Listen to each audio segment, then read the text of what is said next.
Pedro Sánchez ya está de vacaciones con Begoña Gómez después de jorobar las nuestras, aunque a más de 10 millones de españoles no les importe y se sientan hoy felices, porque convengamos que en España hay, aparte del millón larguísimo de votantes independentistas, más de 10 millones de personas a las que han votado al PSOE y a Sumar, a las que les da exactamente igual tener un presidente del gobierno que les miente a la cara todos los días y que ahora se va de vacaciones, mientras ellos o no se van, o se van al pueblo como mucho, o van a endeudarse hasta las trancas para poder irse unos días, pagando créditos fáciles de esos los próximos 5 o 10 años. Todo un gran progreso. Son 10 millones de personas a los que les da igual tener un gobierno apoyado en unos golpistas, que estuvieron a punto de cargarse nuestra democracia, y apoyado en los herederos de una organización terrorista que mató a casi 1000 compatriotas nuestros y que dejó heridos a 4000.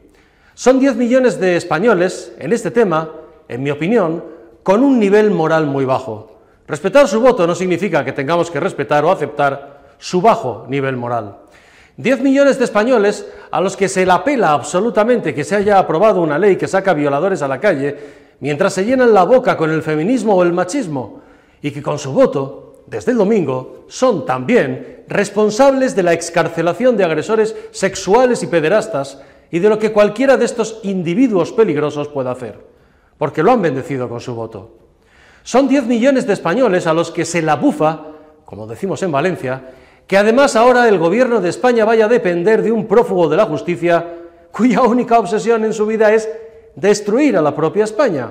¿Alguien imagina esto en algún país medianamente avanzado y progresista? Depender de un prófugo de la justicia que quiere destruirte como país. Es kafkiano. El nivelazo intelectual, en general, es para hacérselo ver. Miren, nadie pone en duda el resultado electoral, pero, sinceramente, ¿para qué vamos a engañarnos? Esto no ocurre en países medianamente adelantados, con ciudadanos mínimamente instruidos, bien formados, cultos y, desde luego, bien informados. Y esto último es responsabilidad nuestra de los periodistas. Pero no se extrañen, es lo normal lo que ocurre. Varias generaciones de españoles han crecido en el último medio siglo ya en democracia, en el marco mental y los mantras de la izquierda o de los separatistas, con sus manipulaciones históricas y sentimentales que han calado en millones de personas desde la escuela y que han transmitido de padres a hijos.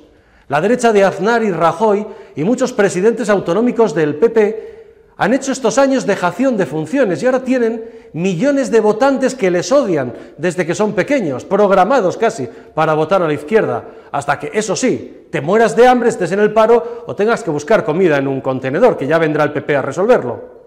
Es tan sencillo como esto. Simplemente la derecha juega en cada elección en campo contrario. Eso sí, hasta que la economía peta y el PSOE, después de mentir y gastar sin medida, deja el país en la ruina. Lo hizo Felipe González y lo hizo Zapatero. Ojalá no sea el caso de Pedro Sánchez. Pero cuando llega a ese punto, que llegará desgraciadamente también con Sánchez, a los españoles entonces les dará igual que les hablen de Franco o de Vox o de la ultraderecha, votarán al PP. Sánchez es sin duda un tipo con suerte. Lleva años gastando y gastando, como hizo Zapatero, hasta quebrar el país sin que nadie le pida cuentas. Miren, en 2019, en su primer año completo de gobierno, Bruselas ya denunció que María Jesús Montero, Chiqui Montero, había ocultado 3.000 millones de euros de agujero en las cuentas públicas. 3.000 millones de euros solo en aquel primer año. Pero tuvieron suerte porque llegó la pandemia y aquello no tuvo ni sanción ni consecuencias.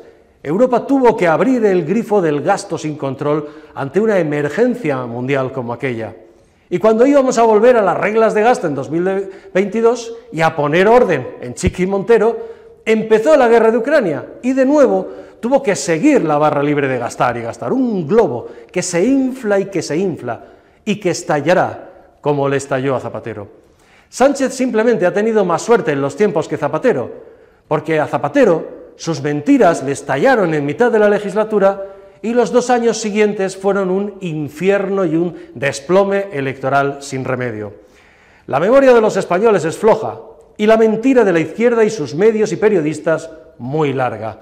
Zapatero ganó las elecciones de marzo de 2008, habiéndose fundido ya en 4 años la gran herencia económica que Aznar le dejó en 2004, y mintiendo a los españoles, negando que hubiera crisis.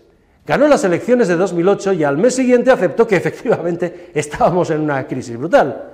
Pero tiró pa'lante, si me permite la expresión, como Sánchez, gastando y gastando para disimular y para seguir engañando y engañando, sin crear alternativamente una economía productiva, regalando bonos y subvenciones y mintiéndonos con aquello de que estábamos en la Champions League, ¿lo recuerdan?, de la economía mundial.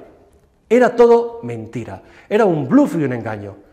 En 2010, a mitad de la legislatura, Zapatero tuvo que practicar, presionado por Obama, Merkel y la comunidad internacional, los mayores recortes a funcionarios, periodistas, pensionistas y ciudadanos de la democracia. España estaba quebrada. Zapatero dejó un país hundido y un agujero oculto de 27.000 millones de euros por el que Zapatero debería haber ido a la cárcel en cualquier democracia seria, donde se respetara el dinero público. Eso también es corrupción, gestionar así el dinero de todos. En aquella situación, y con 5 millones de parados, los españoles entonces sí pasaron de Franco, de la guerra civil, de la ultraderecha, de la memoria histórica, y votaron al PP para que le sacara las castañas del fuego.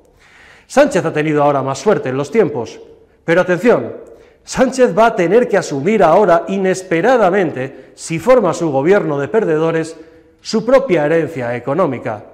La bomba de relojería que le estaba dejando a Feijóo en forma de agujeros multimillonarios, facturas en los cajones, peajes en las autopistas y compromisos ocultos con Bruselas. Cada vez que paguen el año que viene un peaje de esos, el que votó al PSOE y a Sumar, que se acuerde de lo que votó.